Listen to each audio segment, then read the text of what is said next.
what sign does Ric Flair coming to AEW, whether it's for an energy drink and he'll be there for 2 years because of it, or just coming in, and Tony wanted him a few years ago when everything hit with Darkseid.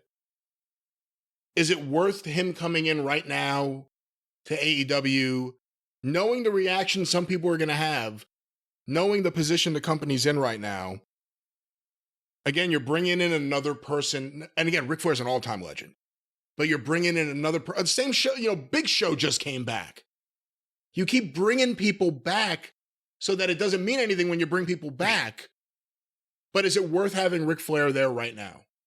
Well, and here's the thing is that, again, we're in a situation where the most popular, not even most, but most well-known, biggest stars, biggest celebrities, mainstream names in the wrestling industry that work for AEW have all continued to be behind the scenes or backstage or in a non-wrestling role.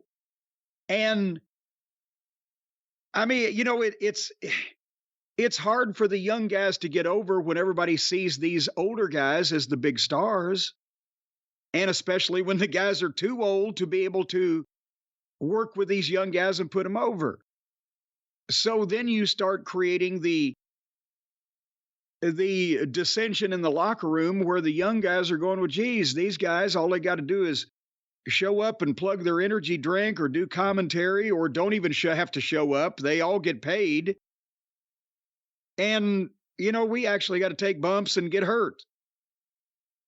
But, that, again, I'm not knocking Rick. I'm glad he's got this deal because I can't imagine why Tony gave it a long-term deal just to get Rick to make appearances for Sting's retirement. What is he going to do afterwards? And past it. And past that. They don't listen to any legends that have any opinions anyway, and I don't honestly know that Rick has been paying enough attention to the wrestling business over the past few years to have a goddamn opinion. Or gives a shit. I know that he was the only one when he was the booker in 89 and early 90 in WCW that got the ratings back up and got the pay-per-views back up and got the quality of the show back up.